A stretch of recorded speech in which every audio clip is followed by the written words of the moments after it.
Hello parents, teachers and student. तर पहा, आज आपण स्वाध्याय 2 पाहणार आहोत. यामधील आपला पहिला प्रश्न, अचूक पर्याय निवडा. आता खाली काही पर्याय दिलेला आहे. अचूक पर्याय आपल्याला निवडून इथे उत्तर लिहायचं आहे. पहिला उपप्रश्न आहे, पूर्ण कोनामध्ये टिंबटिंब काटकोन असतात. आता पूर्ण कोन म्हणजे किती? 360 अंशाचा कोन. पूर्ण कोनामध्ये किती काटकोन असतात हे आपल्याला विचारलेलं आहे. तर बघा, पूर्ण कोन म्हणजे 360 अंशाचा कोन आणि काटकोन जो असतो तो 90 अंशाचा असतो. तर चला, पूर्ण कोनामध्ये 90 अंशाचे किती कोन भरतात हे आपण मोजून बघू. पूर्ण कोन म्हणजे काय असतं? वर्तुळ असतं. वर्तुळात किती काटकोन भरतात ते आपण मोजून बघून घेऊ. वर्तुळ काढलेलं आहे मी. त्यामध्ये काय करायचं, हा जो बिंदू आहे मधला, या बिंदूपासून आपण सर्कलपर्यंत म्हणजे एक रेडियस आपण याच्यामध्ये काढून घेऊ. तर बघा, काढली. तर यानंतर आपण याच्यापासून आपण 90 अंश कुठे भरतो आहे ते मोजून घेऊ. बघा, इथून 0 अंश सुरू केलं तर 90 अंश कुठपर्यंत येतं? इथपर्यंत. बरोबर, 90 अंश आपण खून करून घेऊ आणि इथं अशी इथपासून अशी ह्या बिंदूपासून ह्या बिंदूपर्यंत अशी डॉटेड लाईन काढून घेऊ. बरोबर, आता हा बिंदू इथे आणि ही लाईन या लाईनवर मॅच करा. जसं आपण इथं कसं केलं होतं, हा बिंदू ह्या बिंदू आणि ही लाईन ह्या लाईनवर, तसं आता आपली ही दुसरी बेस लाईन, कारण इथून पुढे आपल्याला मोजायचं आहे ना काटकोन किती भरतो आहे ते. तर बघा, 90 अंश कुठे आलं? इथे. इथे तुमचा 90 अंशाचा कोन येत आहे. आता इथून इथपर्यंत सरळ कोनात 2 काटकोन असतात हे आपल्याला माहिती आहे, आपण या अगोदर बघितलात. इथपर्यंत सरळ रेषा, हा एक आणि हा दुसरा काटकोन तयार झाला. बघा, बरोबर, हा एक आणि हा दुसरा काटकोन.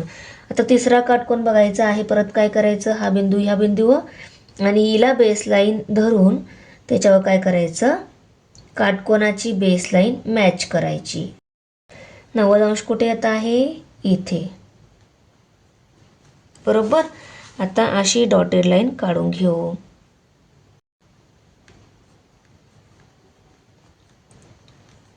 आणि राहिलेला कोन किती येतो बघायचा आहे. परत हा बिंदू ह्या बिंदूवर आणि ही बेसलाईन ह्या बेसलाईनवर. आणि आता तुम्ही बघू शकता, इथून इथपर्यंत 90 अंशापर्यंत हे उरलेलं अंतर आहे. म्हणजे हा एक काटकोन झाला, हा एक काटकोन झाला. तर बघा, आपण बघितलं पूर्ण कोनामध्ये किती काटकोन असतात? 4. तर आपला पर्याय ड बरोबर आहे. तर बघा, आपला पर्याय ड म्हणजेच उत्तर 4 काटकोन तयार होतात हे बरोबर आपण लिहून घेतलं. त्यानंतर दुसरा प्रश्न आहे, सरळ कोनाचे 3 समान भाग केले तर मिळणारा प्रत्येक कोन टिंबटिंब असेल. आता सरळ कोन म्हणजे मी तुम्हाला सांगितलं होतं, एका सरळ रेषेवर जो कोन तयार होतो तो काय असतो? तो असतो आपला सरळ कोन. बरोबर, आता इथं सरळ कोन तयार होतो. आता हा मध्यबिंदू, इकडे एक बिंदू आणि इकडे एक बिंदू, आपण याला PQR असं नाव देऊन घेऊ. आणि सरळ कोन किती अंशाचा असतो? 180 अंशाचा असतो. हे आपण पाहिलं. बरोबर, आता यामध्ये बघा, त्यांनी काय सांगितलेलं आहे, या सरळ कोनाचे 3 समान भाग केले तर मिळणारा प्रत्येक कोन टिंबटिंब असेल. 3 समान भाग म्हणजे 180 अंशाला आपण 3 ने जर भागलं तर आपल्याला काय मिळणार आहे? 3 समान भाग म्हणजे तिन्ही कोन सारखेच अंशाचे मिळणार आहे. समान भाग केल्यावर तिन्ही कोन सारखेच अंशाचे. आणि तिन्ही कोन किती अंशाचे ते आपल्याला इथं उत्तरात मिळून जाईल. बघा, 3 पाढे 18 आहे का? 3 × 18. बरोबर, वजबाकी केली तर 0 आलं. परत हा 0 खाली घेतला, 0 ने भागावं लागणार. मग 0 0 0 वजा 0 0 0 म्हणजे किती आला? 60. 6 1 6 7 12 6 3 18 होतात. म्हणजेच आणि त्यांच्यावर एक 0 म्हणजे 180. बरोबर, म्हणजे मिळणारा प्रत्येक कोन किती अंशाचा मिळणार आहे? 60 अंशाचा. आणि 60 अंशाचा कोन कोणता असतो? शून्य कोन असतो, लघु कोन असतो, विशाल कोन असतो की काटकोन असतो? काटकोन 90 अंशाचा असतो, विशाल कोन 90 पेक्षा जास्त असतो. हा कोन कोणता असणार आहे? लघु कोन. शून्य कोन 0 अंशाचा असतो. मग मिळणारे प्रत्येक कोन कोणता असणार आहे? लघुकोन, 3 कोन मिळतात समान आणि तिन्ही पण लघुकोनच, तिनांचं अंशामधील माप 60 अंशच असणार आहे. पर्याय ब लघुकोन. आता आपला तिसरा प्रश्न, किरण OP आणि किरण OQ यांचा आरंभ बिंदू टिंबटिंब आहे. आता 2 किरण दिलेले आहेत बघा, OP आणि किरण OQ. आता आपण इथे दोन्ही किरण काढून घेऊ.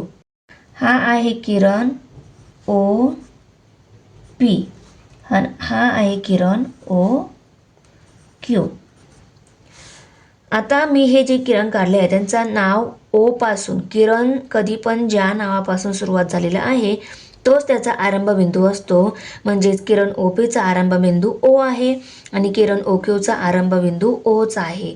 मग त्यांनी काय विचारलंय, यांचा आरंभ बिंदू टिंबटिंब आहे. दोघांचा आरंभ बिंदू काय आहे, दोघांची सुरुवात O पासूनच झालेली आहे म्हणून त्यांचा आरंभ बिंदू पण काय आहे, आरंभ म्हणजे सुरुवातीचा बिंदू, सुरुवातीचा बिंदू O आहे दोघांमधील पण. त्यामुळे दिलेल्या पर्यायांमधील आपला पर्याय अ बरोबर आहे. तर आपण इथे उत्तरात लिहून घेऊया. चौथा उपप्रश्न आहे, टिंबटिंब दोन्ही बाजूनी अमर्याद असते. आता रेषा कशी असते, रेषा दोन्ही बाजूंना तिच्या बाणासारखी टोकं असतात म्हणून रेषा काय असते, दोन्ही बाजूंनी अमर्याद. बघा ही अशी असते रेषा. तर रेषाखंड कशा असतात, किरण कसं असतो, किरणला एकच बाजूनी बाण असतो आणि दुसऱ्या बाजूने टिंब असतो. आणि प्रतल कसं असतं, प्रतल असं आयताकृती किंवा चौकोनी असतं, 4 साईड असतात त्याला, बरोबर. आता हे झालं प्रतल, हे प्रतल आहे, हे किरण आहे, हे रेषाखंड आहे आणि रेषा आहे. बाजूंनी अमर्याद असलेली आकृती कोणती आहे बघा, रेषा काय आहे, दोन्ही बाजूनी अमर्याद. अमर्याद म्हणजे दोन्ही बाजूनी आपण जितकी पाहिजे तितकी वाढवू शकतो, त्याच्या शेवटच नाही, त्याला काय म्हणता, रेषा. प्रतल कसं असतो, प्रतल बघा असा दिलेला असतो, प्रतल चारी बाजूनी अमर्याद असतो.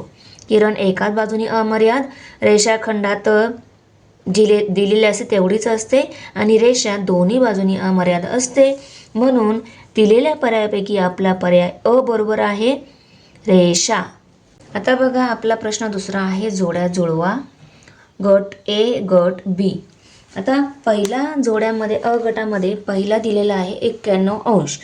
तर 91 अंश कोणता आहे कोण दिलेल्या कोणापैकी, तर बघा 91 अंश हा 90पेक्षा 1 अंशाने जास्त आहे म्हणजे 91 आहे, बरोबर. 90पेक्षा मोठा आहे म्हणून हा कोणता आहे, विशाल कोण आहे. म्हणजे ई याची जोडी कोणासोबत येणार, ई सोबत येणार. त्यानंतर बघा 180 अंश, 180 अंश कोणता असतो, सरळ कोण असतो, ए. याचा पर्याय काय येणार आहे, ए येणार आहे. 360 अंशाचा पूर्ण कोण असतो, याचा बी सोबत जोडी येणार आहे. याची जोडी बघा आहे 215 अंश. 215 म्हणजे 180 अंशापेक्षा मोठा आहे आणि 360 अंशापेक्षा छोटा आहे, बरोबर. म्हणजे हा कोणता असतो, प्रविशाल कोण असतो. म्हणजे याची जोडी सी सोबत येणार आहे. सी काय आहे, प्रविशाल कोण. त्याच्यानंतर 90 अंश, 90 अंश आहे काटकोन म्हणजे याची जोडी डी सोबत येणार आहे. चला तर आपण जोड्या लावून घेऊ खाली. तर बघा आपण उत्तरामध्ये जोड्या लावून घेतल्या. पुढील आकृती पाहून उत्तरे लिही. बघा ही आकृती दिली आहे, ही आकृती पाहून आपल्याला उत्तरे लिहायची आहे. पहिला प्रश्न काय आहे, आकृतीत दिसणाऱ्या सर्व किरणांची नावे लिहा. हा झाला एडी किरण, इथून इकडे हा झाला DP किरण, इथून इकडे EC, हा EB, हा EQ, हा EF, हे सगळे किरण झालेत. त्यानंतर बघा EP हा पण एक किरण मिळणार आहे. चला तर सगळ्या किरणांची नावे लिहून घेऊया. आता आपण प्रश्न दुसरा पाहणार आहोत. बघा दुसरा प्रश्न आहे, ई हा बिंदू कोणत्या रेषांवर आहे. आता ई बिंदू इथे आहे, ह्या बिंदूची रेषा जर बघितली तर बघा PQ ही रेषा आहे, त्यानंतर CF ही रेषा आहे, बरोबर. त्यांनी रेषा विचारली फक्त कोणत्या रेषांवर आहे, तर बघा ह्या दोन्ही रेषांवर ई बिंदू आहे. मग आपण उत्तरामध्ये लिहून घेऊया, बिंदू ई रेषा PQ आणि रेषा CF वर आहे. तर बघा आपण उत्तर लिहून घेतलं, बिंदू ई हा रेषा PQ व रेषा CF वर आहे. बघा तिसरा प्रश्न आहे, आकृतीत दिसणाऱ्या रेषाखंडांची नावे लिहा. आता आकृतीत कोणते कोणते रेषाखंड दिसत आहे? रेषाखंड म्हणजे काय असतं आपण बघितलं, की दोन बिंदूंना जोडणारी जी रेषा असते त्या रेषेला काय म्हणतो आपण? रेषाखंड असं म्हणतो. जसं आपण इथं PQ, हा झाला PQ रेषाखंड. असेच रेषाखंड आपल्याला यामध्ये बघायचे आहे.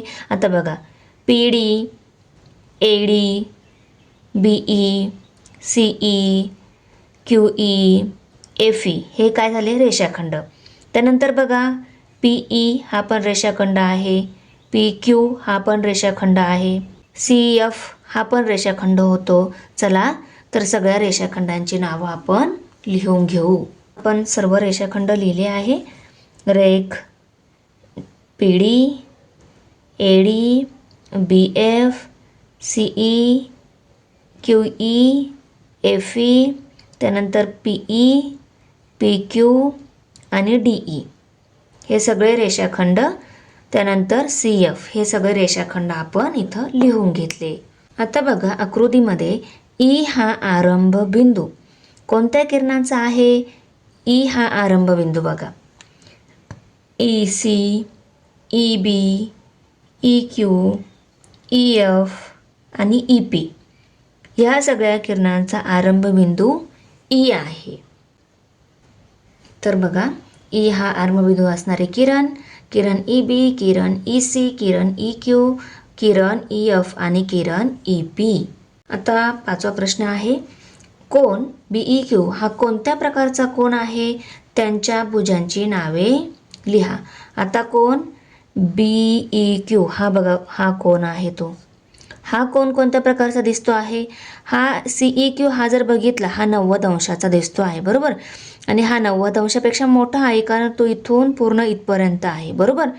म्हणून 90 अंशापेक्षा मोठा असलेला कोन आपण त्याला काय म्हणतो? विशाल कोन म्हणतो. तर हा झाला विशाल कोन. आता याच्या भुजांची नावे किरण EQ आणि किरण EB या कोनाच्या भुजा आहेत, म्हणून आपण भुजा कशा लिहिणार?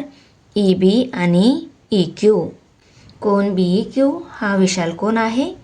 किरण EB आणि किरण EQ ह्या कोनाच्या भुजा आहेत. आता प्रश्न चौथा आहे, सोबतच्या आकृतीमधील कोनांची नावे लिहून त्यांचे प्रकार लिहा. आता ही आकृती दिली आहे, या आकृतीमधील कोनांची नावे लिहायची आहे आणि त्या कोनाचा प्रकार कोणता आहे ते आपल्याला लिहायचं आहे. तर बघा आपण पहिले POQ हा कोन लिहून घेऊया.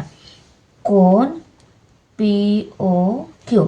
आता ह्या कोन कोणत्या प्रकारचा आहे बघा. POच्या लाईनच्या ऐवजी थोडी पुढे लाईन असती, म्हणजे अशी एकदम स्ट्रेट लाईन असती. त्या लाईन पासून आणि ह्या OQ लाईन पासून जर L तयार झाला असता तो कोन कोणता झाला असता? काटकोन. आता हा काटकोनापेक्षा थोडा मोठा कोन दिसत आहे, बरोबर. म्हणून हा कोणता झाला? विशाल कोन. आता त्यानंतर बघा कोन QOR हा 90 अंशापेक्षा छोटा आहे, कारण 90 अंश कधी झाला असता? जेव्हा ही आडवी लाईन आणि ही उभी लाईन अशी आली असती, तर यांच्यामधला कोन 90 अंशाचा झाला असता. आता हा 90 अंशापेक्षा छोटा दिसत आहे इथून इथपर्यंत, म्हणून हा कोणता झाला? लघु कोन झाला. आता आपण इथे लिहून घेऊया कोन QOR. QOR हे आपल्याला कळत नाहीये की हा कोणता विशाल कोन असेल, काटकोन असेल की लघु कोन असेल. तर आपण काय करायचं बघा, कोन मापकाच्या सहाय्याने आपण मोजून घेऊ कोणता कोन आहे तो. तर कोन मापक याला बेसलाईन धरा, नाही तर याला बेसलाईन धरा. कोणती तरी एक बेसलाईन धरा आणि हा पॉईंट या पॉईंटवर मॅच करा. आपल्याला फक्त बघायचं आहे 90 अंशापेक्षा छोटा आहे, 90 अंश आहे की 90 अंश मोठा आहे. हा आता मी काढलेला आहे, हा दिसत आहे बरोबर 90 अंश. तुम्हाला दिसत असेल बघा, हा कोन इथं दिसतो आहे आणि हा दिसतो आहे. पण पुस्तकामध्ये जो दिलेला आहे तो ॲक्च्युली किती आहे तो आपण मोजून घेऊ, नंतर आपण त्याचा प्रकार इथे लिहू. पुस्तकामध्ये बघा मी मोजलं, हिला बेसलाईन धरलं तर बरोबर कुठं लाईन येते आहे बघा, 100 अंशाची जी लाईन आहे त्याच्यावर येत आहे, म्हणजेच 90 अंशापेक्षा मोठा आहे. म्हणून तो कोणता कोन आहे? विशाल कोन आहे. तर हा माझा बरोबर 90 अंश दिसत आहे. याला मी थोडा मोठा करून घेते, म्हणजे हा पण काय होईल, विशाल कोन होईल. तर आता आपण इथे लिहून घेऊ. कोन SOR लिहा, नाही तर कोन ROS लिहा, सारखंच असणार आहे. कोन SOR तो कोणता येणार आहे, विशाल कोन. त्यानंतर बघा हा POS हा कोणता कोन आहे ते पण असं बघितल्यानंतर लक्षात येत नाहीये, तर कोन मापकाच्या सहाय्याने कोन मोजून घ्या. हा बिंदू O बिंदूवर तंतोतंत जुळवून घ्यायचा. आपल्याला काय दिसलं बघा, ही जी पेन्सिलची लाईन आहे ती कुठे येते आहे, इथे. 90 अंश पाहिजे असेल तर यावर यायला पाहिजे होती, यावरती नाही येते, 90 अंशापेक्षा मोठी आहे, म्हणून हा पण काय झाला, विशाल कोन झाला. कोन POS हा विशाल कोन. आता यानंतर बघा तुम्ही POR हा कोन पण घेऊ शकता, म्हणजे POR हा कोन पण घेऊ शकता. हा कोन कोणता तयार होणार आहे बघा, हा लघुकोन आहे आणि हा विशाल कोन आहे. आता आपण POR कोनमापकाच्या सहाय्याने मोजून घेऊ. हा भरतो आहे 130 अंश, म्हणजे कोणता आहे, विशाल कोन. यांचा पण बरोबर 130 अंश भरतो आहे. 130 अंश भरतो आहे बघा, इथं आली होती, इथं 130 अंश आहे की कोन POR. त्यानंतर बघा, तर बघा कोन POR विशाल कोन. QOS हा मोठा कसा म्हटले मी, याला बेसलाईन धरलं, ही आडवी लाईन आहे बरोबर, नंतर बरोबर उभी धरली असती इथे तर हा काटकोन झाला असता, पण काटकोनापेक्षा मोठा कोन आहे आणि 100 सरळ रेषेच्या कोनापेक्षा छोटा आहे, म्हणून हा काय झाला, काटकोन झाला. मग आपण इथे लिहून घेऊ QOS हा पण काय आहे, विशाल कोन आहे, बरोबर. तर बघा आकृतीमधील कोनांची नावं आणि कोनाचे प्रकार आपण लिहून घेतले आहे. खालील प्रत्येक आकृतीतील लघुकोनांची संख्या शोधा. आता ही आकृती आहे, यामधील लघुकोन बघा, इथे आहे, इथे आहे, इथे आहे. त्यानंतर इथे, इथे आणि इथे लघुकोन आहे, इथे, इथे आणि इथे. त्यानंतर बघा इथे पण लघुकोन आहे, इथे पण लघुकोन आहे आणि ह्या बाजूंना पण लघुकोन आहेत, बरोबर. यावरून वरील मालिकेत D ठिकाणी येणारी योग्य आकृती काढा आणि त्यामध्ये किती लघुकोन आहेत ते लिहा. लघुकोनांच्या संख्यांमध्ये कोणता आकृतिबंध आढळतो ते पण आपल्याला लिहायचं आहे. आकृतिबंध म्हणजे ह्या दोन्ही कोनांमध्ये, ह्या आणि ह्या दोन्ही आकृत्यांमध्ये काहीतरी नियम लावून ती आकृती बनवलेली आहे. तर काय नियम लावून आकृती बनवली, म्हणजे प्रत्येक पुढच्या आकृतीमध्ये किती कोनांचा फरक पडतो आहे तो असणार आहे आपला आकृतिबंध. म्हणजे बघा इथे किती कोन आहेत, 3. आता 3पेक्षा इथं किती वाढले बघा, 1 2 3 तर आहेच आहे, 4 5 6 आतमधले 3 आहे. त्यानंतर 7 8 9 10 आणि 11 आणि 12 किती कोन झाले, 12. 3 होते तर किती झाले, 12 झाले. तर बघा ही C आणि ही D आकृती मी पुढची आकृती पण काढून घेतलेली आहे. C आकृती कशी येणार, हा एक त्रिकोण तर होता, हे 2 त्रिकोण, पहिल्या आकृतीमध्ये हा त्रिकोण होता, दुसऱ्या आकृतीत हा होता आणि तिसऱ्या आकृतीत आणखी एक हात मधला त्रिकोण येणार आहे. ते कसे असणार आहे, मोठा पहिला बाहेरचा आहे तो सरळ त्रिकोण आहे, त्याच्या आतमधला उलटा आहे, परत त्याच्या आतमधला सरळ घ्यायचा आहे. आणि D आकृती कशी येणार, एक सरळ त्रिकोण, त्याच्यानंतर एक उलटा, त्यामध्ये एक सरळ, परत त्याच्यामध्ये एक उलटा, असे एकामध्ये एक असे 4 त्रिकोण काढले तर ती आपली D आकृती तयार होणार आहे. आणि C आकृती यांनी अशी दिलेली होती.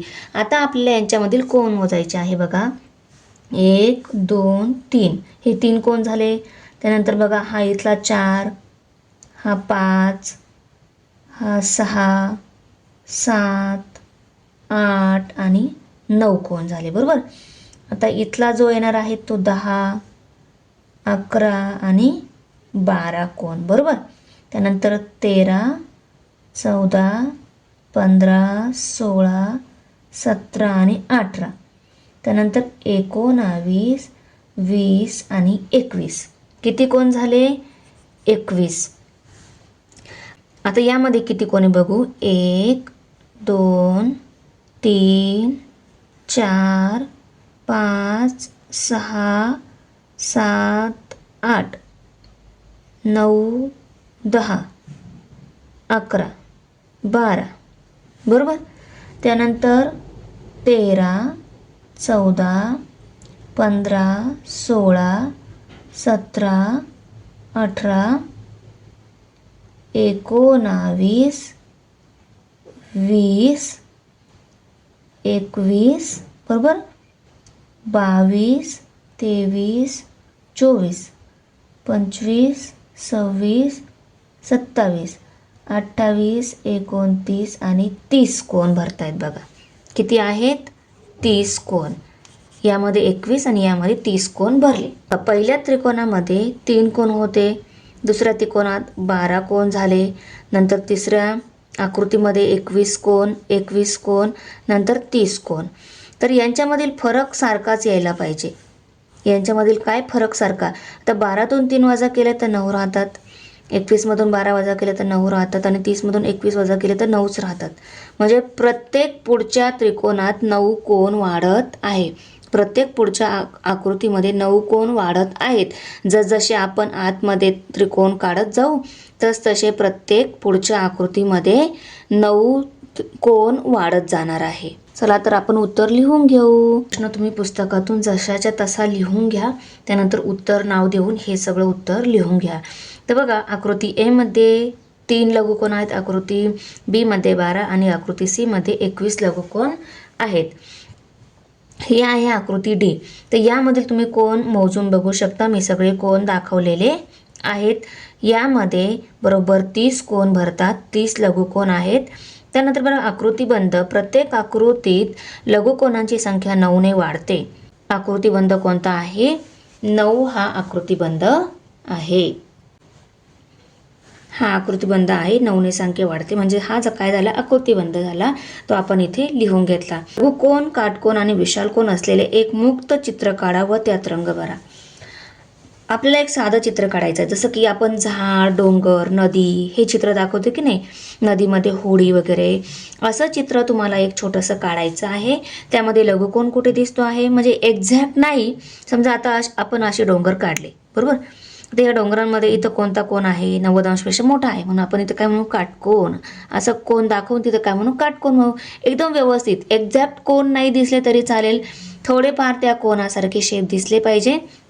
जसं मी तुम्हाला इथं डोंगर काढून दाखवला. त्यानंतर आपण 2 डोंगरांमध्ये सूर्य दाखवतो बघा. आता इथं हा कोणता कोण तयार झाला, हा पण विशाल कोणच आहे. असं आपण इथं पेन्सिलना डार्क करून किंवा स्केच पेनने इथं विशाल कोण असं लिहू शकतो बरोबर. असे तुम्हाला चित्र काढून त्यामध्ये एक साधं चित्र काढायचं, रंग भरायचा आहे. आणि जिथं छोटा कोण दिसतो आहे 90 अंशापेक्षा छोटा लघुकोण, जिथं 90 अंश दिसतो आहे तिथे काटकोण, 90 अंशापेक्षा मोठा दिसत आहे तिथं विशाल कोण असं नाव देऊन घ्या चित्रामध्ये. बघा, एक उदाहरण म्हणून तुम्हाला एक चित्र दाखवलेलं आहे. त्या प्रकारे किंवा दुसरं कुठलेही चित्र तुम्ही काढू शकता.